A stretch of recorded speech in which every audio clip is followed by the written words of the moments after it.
Labdien! Labdien, ļoti cienītās dāmas! Labdien, augsti godātie kungi! Labdien, visi, kuri mani redz, dzird, klausās un skatās! Es laicīgi jau uzreiz jums visiem par to pasaku lielu paldies. Šodienas tēma, kuru es skaršu, ir tikai viens jautājums, un šis jautājums jau vairākas dienas aktualizēts ir Latvijas plašsaziņas līdzekļos, kā arī sociālajos tīklos un visā, kas ar to ir saistīts. Tātad sāksim varbūt no attāluma. Tātad ir tāds Marats Kasems, Latvijas Republikas pilsonis, kurš nodarbojas ar Krievijas propagandas atmaskošanu hibrīda kara laikā. Kas ir šis Marats Kasems? Ja ļoti īsi, profesionāls žurnālists, strādājis ļoti augstos amatos Krievijas propagandas sektorā, ļoti augstos amatos, bet es nestāstīšu šeit detalizētu Marata Kasema biogrāfiju, jo visu, kas ar viņu ir saistīts, jūs varat mierīgi atrast internetā, un priekš tam nav nepieciešams mani kaut kādi vērojumi vai mani kaut kādi ieteikumi. No sevis varu pateikt, ka es Maratu Kasemu pazīstu, es Maratu Kasemu esmu vērtējis, esmu izvērtējis, novērojis, un mans viedoklis ir tāds, ka Marats Kasems daudzus gadus, atrodoties Krievijā, ir darbojies rietumu valstu izlūk dienestu interesēs. Cīņā ar Krieviju. Vai šis apgalvojums ir patiess vai ne, rādīs laiks, bet tas būs ilgi vēl jāgaida, jo šāda veida lietas par rietumu valstu spēcdienestu aģentiem, kuri ir darbojušies ienaidnieka teritorijā, tiek atslepenotas, aptuveni pēc 50 gadiem, ja vispār tiek atslepenotas. Tas ir viens aspekts. Tātad otrs aspekts. Latvijā ir zināmās aprindās pazīstama meiča, kuru sauc par Ievu Ādams ar 2 S uzvārds. Un šī meiča atkal ir zināmās aprindās slavena ar to, kad laiku pa laikam popularizē dzīvesveidu, kuram ir ļoti minimāli pievienotas morāles un likumības normas. Ļoti minimāli pievienotas. Bet tā nav mana problēma un tā nav sabiedrības problēma, jo brīvā demokrātiskā valstī katrs var popularizēt, ko viņš vēlas. Bet kur ir knifs? Kur? Knifs ir tur, ka pāris dienas atpakaļ Marats Kasems kārtējā savā atmaskojošā Krievijas propagandas un sadarbības ar Krieviju atmaskojošā pētījumā, tādā īspētījumā, kurus viņš ievieto sociālajā tīklā X, bijušajā Twitterī, norādīja uz to, kad ir iespējams atrast informāciju par to, ka šī meiča Ieva Ādams ir filmējusies reklāmas klipā, kurš pat šodien vēl tiek rādīts Krievijā. Un viņš uzdod jautājumu, vai tas tā ir, kā to vērtē pati Ieva Ādams, un tā tālāk. Jūs to visu varat atrast Twitterī, šodien X-ā. Tātad tas ir tikai jautājumi, tā ir tātad precīzāk, tā ir fakta konstatācija no Marata Kasema puses, un jautājumi meičai Ievai Ādams.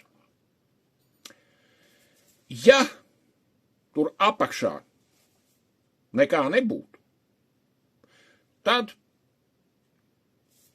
šodienas hibrīda kara apstākļos, situācijā, kad mēs esam karā, kā vieni, no civilizācijas pārstāvjiem, kā viena no civilizācijas valstīm, kura karo ar anticivilizāciju un zemcilvēku. Nu, ņemot vērā, ka viņa pati sevi uzskata par publisku personu, droši, ka sniegtu, varbūt pat, sniegtu skaidrojumu, ka jā, es šādā klipā esmu filmējusies, šāds klips ir tapis, šis klips tiek rādīts Krievijā, jo tas ir neapgāžams fakts. Es par to esmu saņēmusi naudu, bet šis klips ir tapis vēl pirms Krievijas agresīvā kara Ukrainā, un tāpēc vispār man liekat mieru.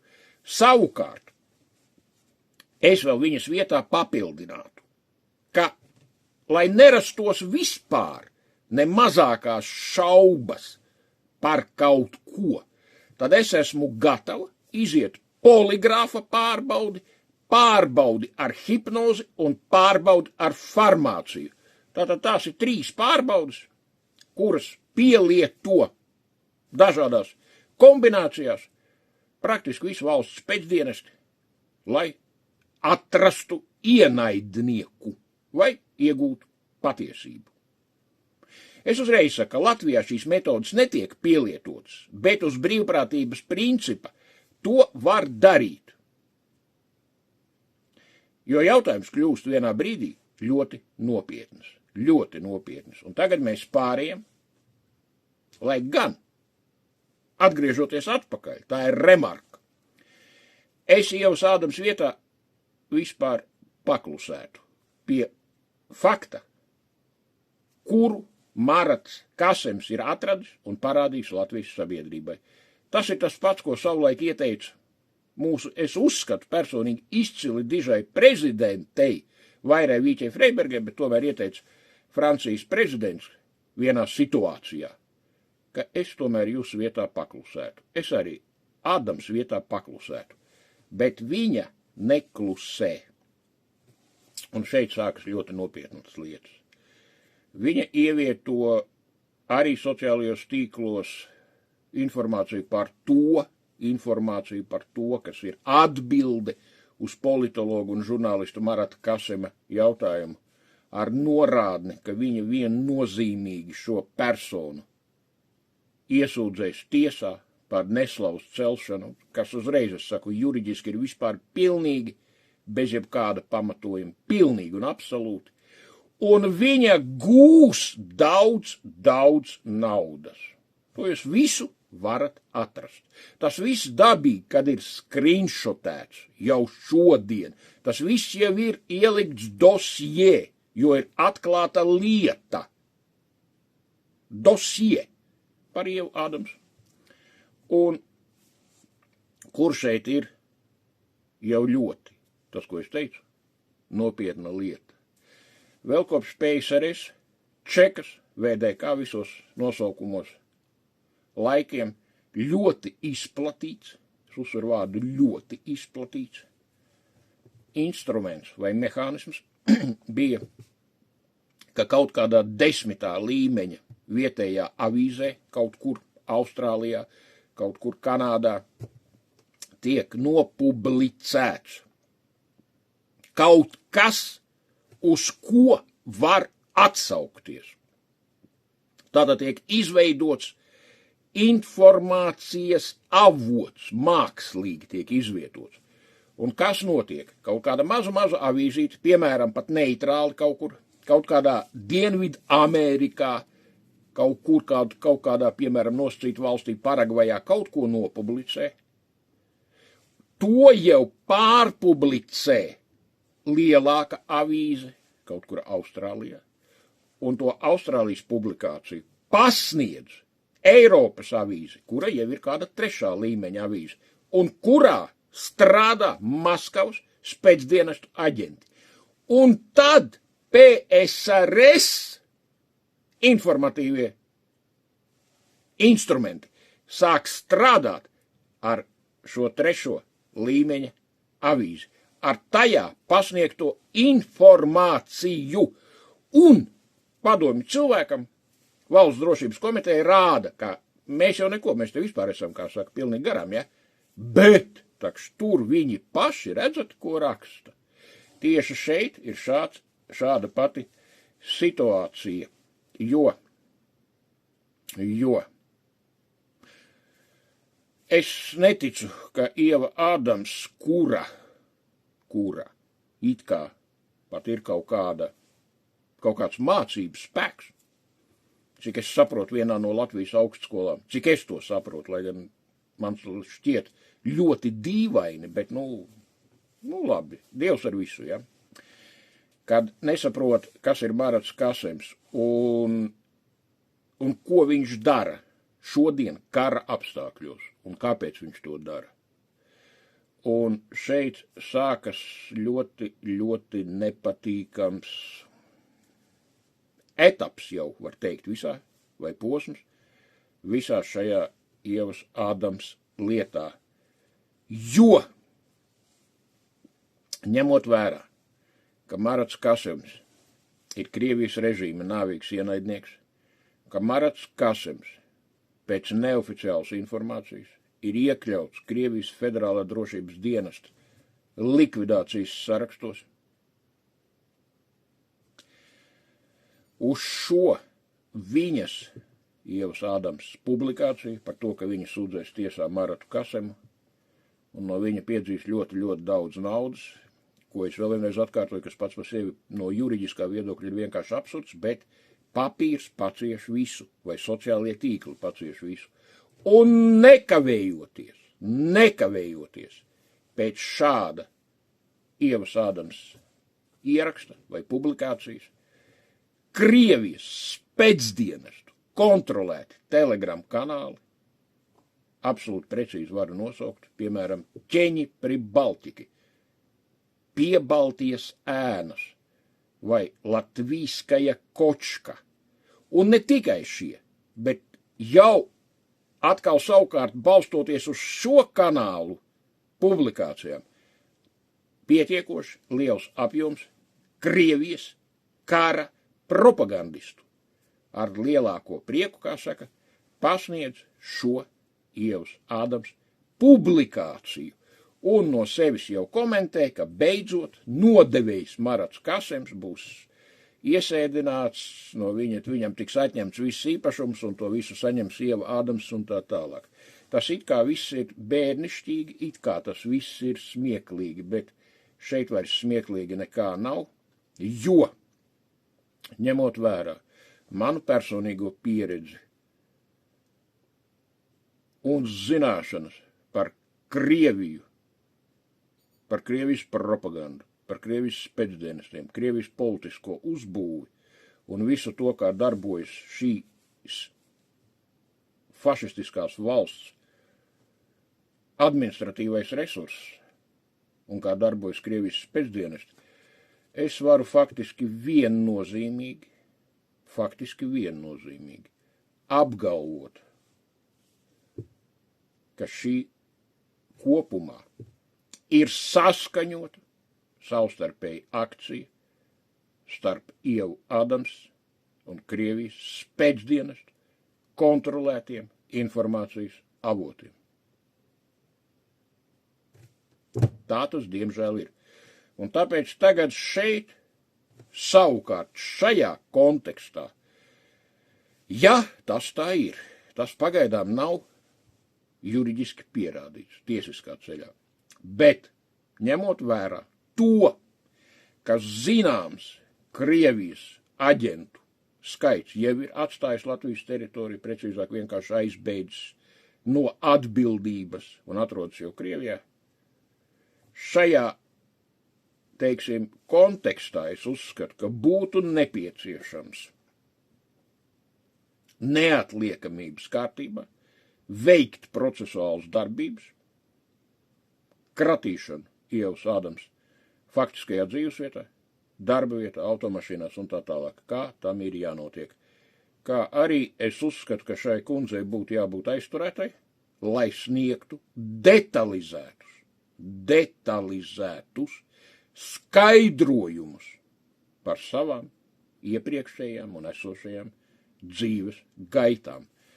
Jo mēs nevaram pieļaut, kad kārtējais Mamikins, Pankratovs, Jurijs Aleksejevs, Kirills Fjodorovs un vēl vesela rinda aizbēg no atbildības, kuri visi ir sadarbojušies un visi ir strādājuši Krievijas spēcdienestu interešu labā. Un es domāju, ka šajā situācijā, jau tādā rakursā, kā šī situācija ir izveidojusies, būtu nepieciešams uzdot jautājumus konkrēti Ievai Ādams, sākot ar to, tas ir tā, ierasts šāda ir jautājuma secība, kur un kad un faktiski viņa ir dzimusi, kas ir viņas vecāki, kas ir viņas vecvecāki, kāda ir abu vecāku un vecvecāku tautība, kādas ir bijušas sarunu valodas ģimenē, vai savā dzīves gaitā, nedod Dievs, Ieva Ādams ir piedalījusies pieaugušo filmu kastingos, piedalījusies pieaugušo filmu filmēšanā kā aktrise. Vai šīs filmas ir bijušas ar zināmu, kā lai teiktu, zināmu piedevu, piemēram, ar dzīvniekiem. Vai Ieva Ādams ir lietojusi narkotikas? Vai lietojot narkotikas ārpus Latvijas valsts teritorijas vai ārpus Latvijas valsts robežām, viņa ir nokļuvusi policijā? Vai kaut kas tāds viņas dzīvē ir bijis? Vai viņa ir nokļuvusi narkotiku reibumā medicīnas iestādēs ārpus Latvijas? Vai Ieva Ādams ir bijusi Krievijas federācijā, ja bijusi kādu, kur, kad, kā, ar ko tikusies, kāpēc tikusies un tā tālāk? Vai Ievai Ādams ir bijuši partneri, dzīves biedri, draugi? Krievijas pilsoņi. Krievijas pilsoņi. Kādas ir bijušas viņas attiecības ar šiem Krievijas pilsoņiem? Un vai Krievijas pilsoņi viņai kaut kādā brīdī nav kaut ko piedāvājuši? Un tam nav bijis jānotiek gadu atpakaļ, 2 vai 4 dienas. Tikpat labi tas varēja notikt 30 gadus atpakaļ. Bet situācija ir tāda, kā ir, un šodien, kad Latvija atrodas karā ar mūsu fašistisko kaimiņu valsti, nav citu risinājumu patiesības noskaidrošanai. Jo mēs nevaram pieļaut, ka Latvijā šodien netraucēti darbojas un turpina darboties iespējamie Krievijas federācijas spēcdienestu aģenti. Visu jums gaišu, visu jums labu un jauku šo dienu. Uz redzēšanos!